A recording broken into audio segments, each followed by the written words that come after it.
when it comes to the field of public speaking, when it comes to inspiration, when it comes to motivation, when it comes to calling people to action to achieve even their wildest dreams. I'll be breaking down a speech that was given by one of the greatest speakers of all times, Steve Jobs. I'll be looking at some of the most important pointers that you need to bear in mind before you walk into that sales pitch or before you take the stage to make your presentation. Because if you get it wrong, then you cannot make the sale.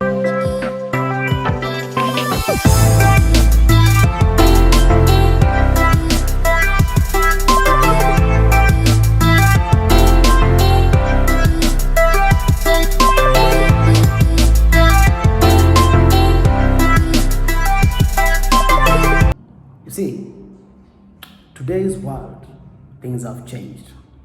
Human beings do not make decisions from the reasons that they used to have before. Without much ado, I want to show you how some very highly influential people have been able to pitch their stories, they have been able to pitch their speech, and they've been able to sell their ideas seamlessly, and they make it look so effortless because they apply certain principles that make you want to buy.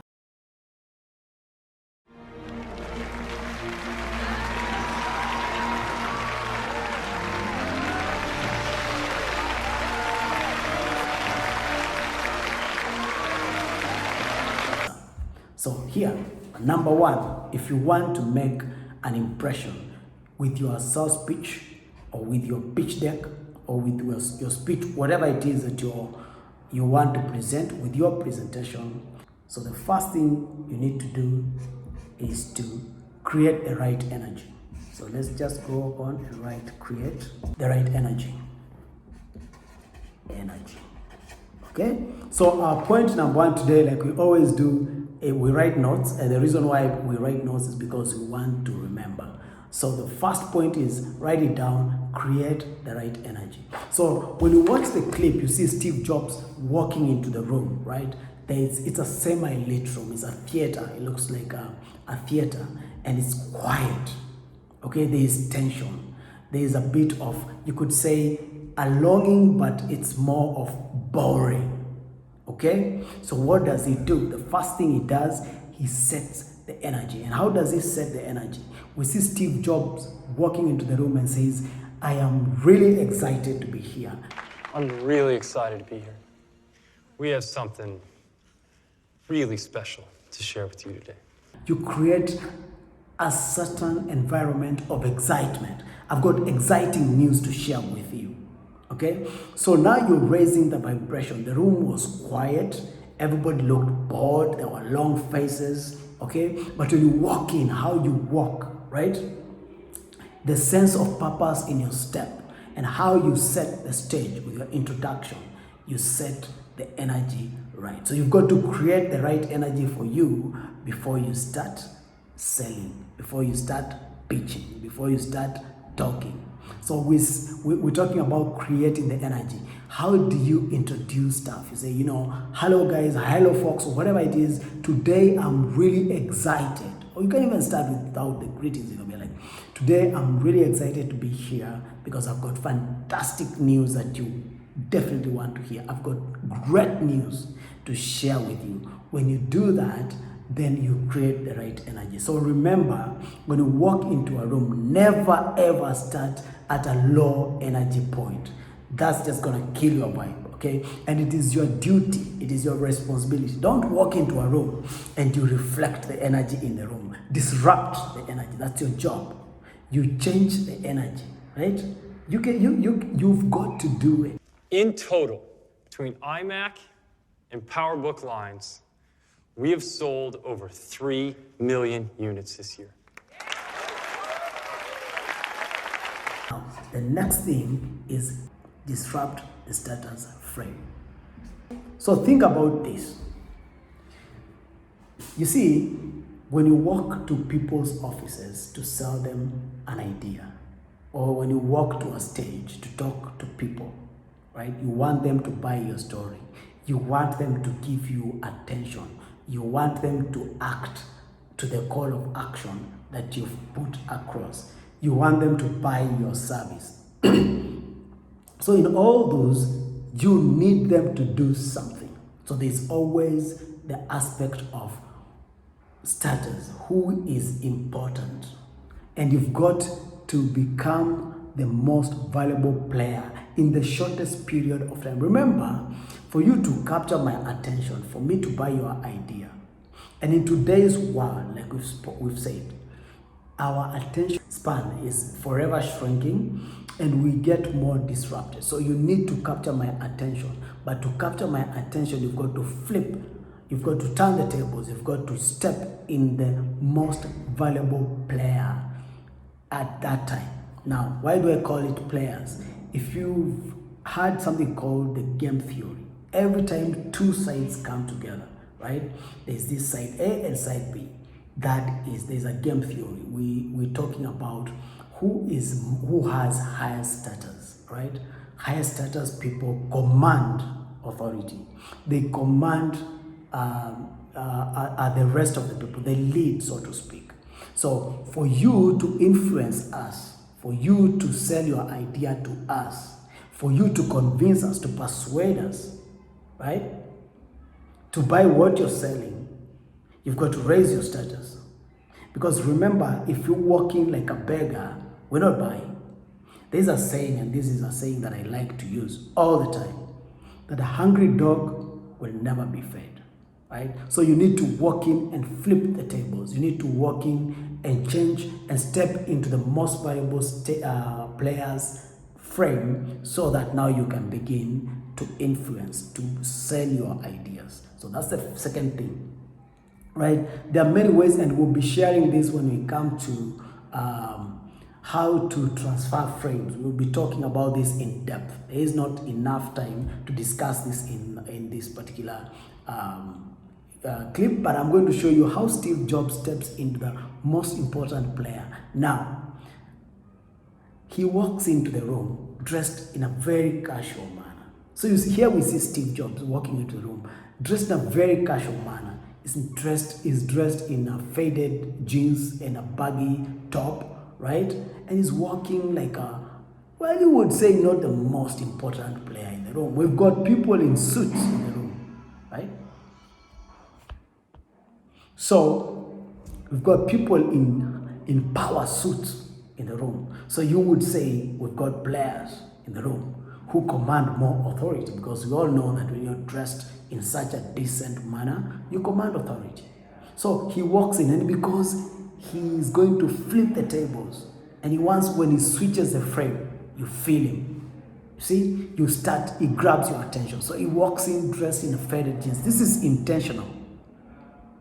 Then he quotes the figures. He talks about his sales. So throughout we're seeing now he begins to change his status. You know, the man in faded jeans quotes colossal amounts in terms of the sales they've made that year. Okay, so what do? Is grab our attention now. He's switched the tables, right? He stepped into a different frame, right? Now he's become he's changed his status. He's made it clear who's wearing the big drawers in this room right now. He's made it very clear who is important, who needs to be listened to, because he's actually stated facts and figures. And while that is a very traditional way of doing things, and I always say, if it works, don't try to fix it. You need to understand how this has been played so smoothly by Steve Jobs in this clip, and like how it would be played by traditional marketers in normal pitch. People use statistics all the time to grab attention, but it is the contrast, the compelling contrast, that makes us get to give Steve Jobs 100% of our attention. How does he do that, right? Steve Jobs walks in looking like a nobody, but quotes figures that will get us scratching our heads, okay? Look at it this way. He could have walked in a high-powered suit that matched the figures he's talking about. There's no wow in that, right? We'd be like, okay, so all right, I thought so.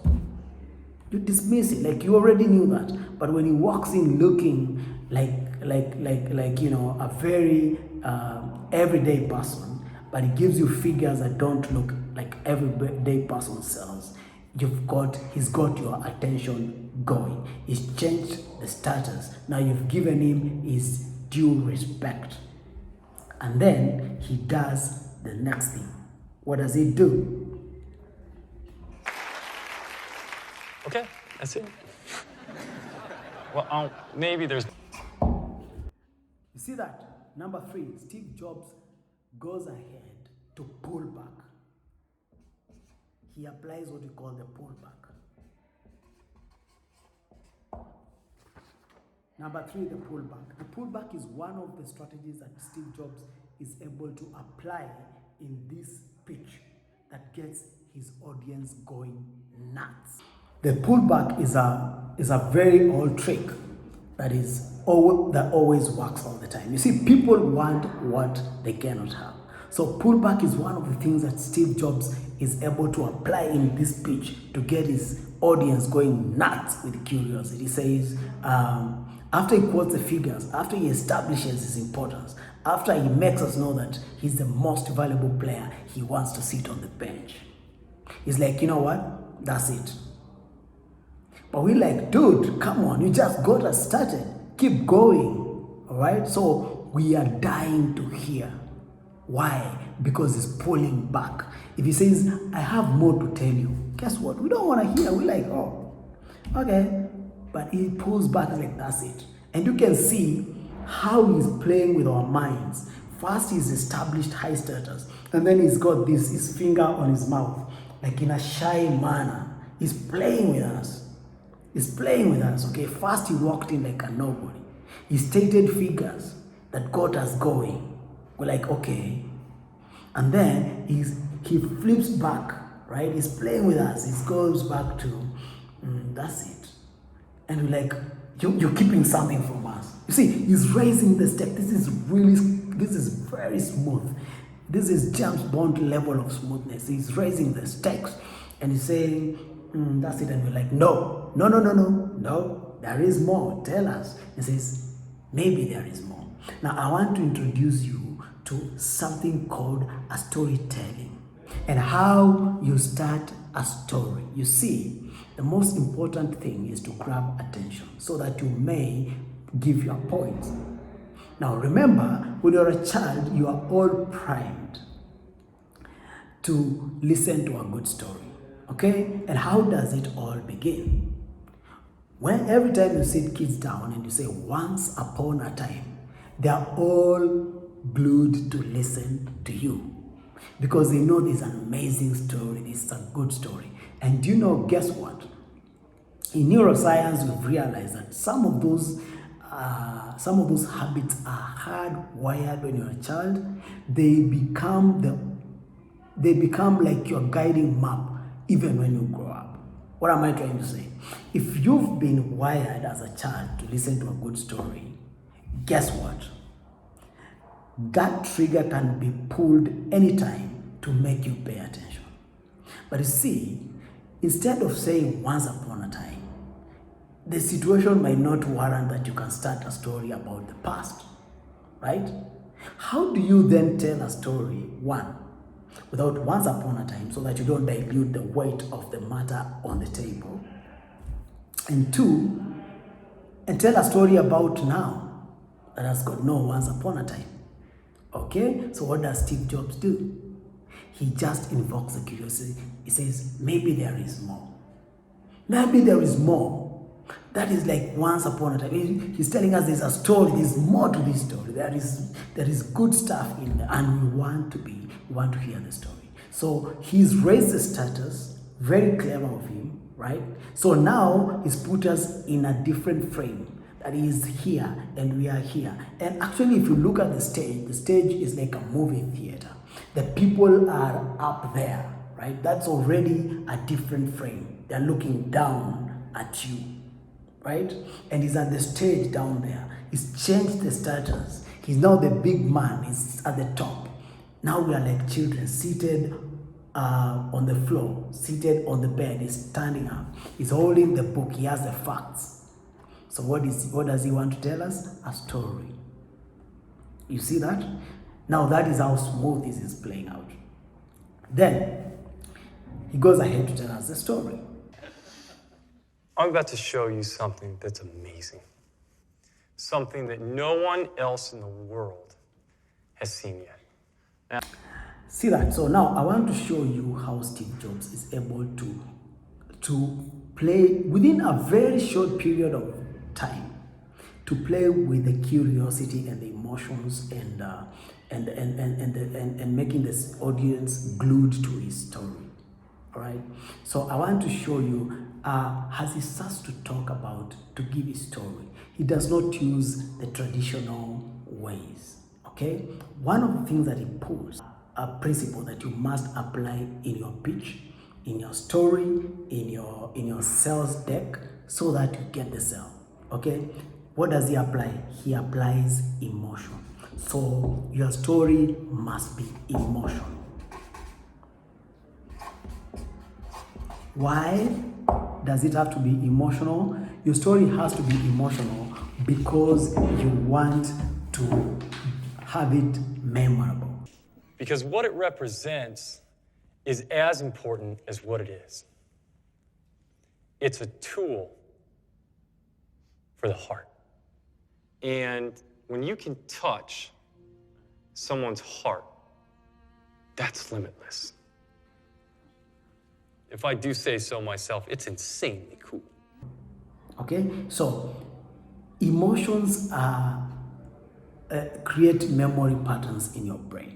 Okay, so if you invoke emotions, people are likely to remember you. You want to be the guy who walked into a sales meeting. You want to be the guy who pitched something and was remembered, whether it's in an interview, okay, and even a sales meeting is an interview, right? So you want to be the guy who is remembered. How do you do that? Steve Jobs is playing with emotion. He talks about how this gadget touches the heart of a person. Okay, so he's talking about how this touches the heart of the people. That he says, if you can touch the heart of a human being, that is limitless. Okay, and everybody is thinking about how can I touch a heart, and it become, because we talk, you are always talking about emotions and the heart. You can connect that, and now he talks about how this can revolutionize and touch the human heart. That is a very emotional thing. It gets you going, like how do you do that? Okay, and you won't forget that. It bothers you. Yeah, it is unsettling. You want to know how to do that.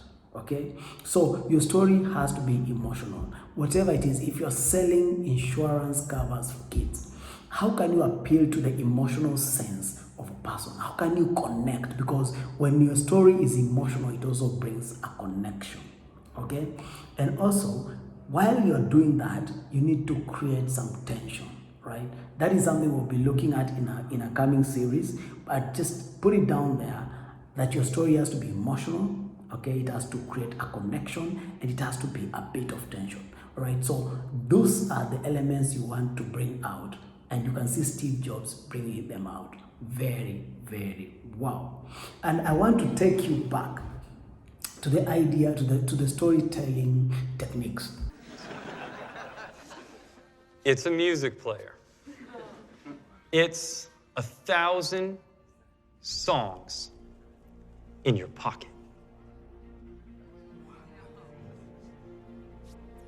Okay, one of the things that Steve Jobs makes sure that he does not lose throughout is he gets hold of your curiosity right from the beginning to the end. How does he do that? He applies the guessing game. All right, this is another hardwired thing in you while you're a child. You had guessing games, you played guessing games. And how does he do it? How does he do it? How does he playfully, introduce a guessing game while not diluting the weight of the matter on the table? Okay, so he does he applies what we call thinking aloud, right? So first of all, let's go back, okay? There is tension. How did he create tension? There is a question. Whenever there's a question and there's no answer, there is tension. All right? That is the first thing. How did he do that? Steve Jobs has walked in to pitch a product. Where is the product? That's the question. Okay? Hanging with me, I'm about to show you. We can't see the product. So we have a question. What is the product? He started talking about the product. But where is the product? You see, like most people, they will walk in and put their product where it's prominently visible. We can all see the product. It's on the table, right? So what happens when I walk in and you want to pitch me about this cup and it's on the table? All my focus goes to the product. I'm curious about the product, but what you want is you want to make the sell before you introduce the product, so that you don't lose me to the product, right? You want me to listen to you. So he creates that tension. He creates that curiosity. Yeah, we can see the product. And then he goes into the guessing game. He's thinking aloud. He starts to say, it's 1,000 songs, right? It's a music player. Where is the music player? Which music player are we talking about, right? So we are more curious. The guessing game is a good one when you play it right. And Steve Jobs here is right on the money. He plays it right. He has a guessing game that he does by raising his status, right? At the end of the day, with this guessing game, he makes you feel like a child. He makes you feel like he has the answers. He's thinking aloud and he's tagging you along. Right? You don't know what it is. It's a music player. Okay, a music player. It's 1,000 songs in your pocket. And you start to think, okay, so, and he says, oh, it's this, it's that. That's a guessing game. But how is he doing it? By thinking aloud. So how do we apply the guessing game? But we apply the guessing game by, making our clients want to give the answers. But then, because they don't know what the answers are, we raise our status by looking like we are in charge. We've taken control. We have the answers. They are guessing. Right? They're guessing what we will say next. But we are thinking aloud. And we are not revealing. Okay? So, remember, he's not revealing his answers until he says, it's 1,000 songs in your pocket. First of all, you have no songs in your pocket, but he's pointing his pocket. And then now, to the product revelation. He wants to reveal the product. He reaches in his pocket slowly, and he picks a very tiny object and says, let me introduce you the iPod. That few seconds of reaching into his pocket to get something creates such tension and attention and desire to know and to see and to have that actually can make a person close the deal now. And that is how to apply this. If you watch the clip, you'll realize point number 5, which is very important and which sums it all up, is keep it short and simple. Short and simple, people, okay? You don't need to waste a whole 30 minutes of presentation to capture my attention, okay? He could have gone ahead and described the memory capacity of the iPod, described how they manufactured it, the material that makes it, but he appealed to the curiosity, the need to know, the need to have, right? The emotional part, the tension. And by that, you're sold at the end of the very short speech that he gives, right? So keep it simple, short and simple, and to the point, because the attention span of today's average person has become so small that you will lose them if you try to keep it long. Now, like I always say, this is your channel, right? I want you to go to the comments place and tell me what more you found in the clip. I'll be very curious because I'm sure there is something I've missed and maybe you've picked it, because this is a very short clip but it's loaded with a lot of subtle principles in application. All right? If you love what I've shared and if you want to support this, all you can do is just give me a thumbs up. That's it. I implore you, please give me a thumbs up, right? I think you owe me one, okay? And you can decide to give it today.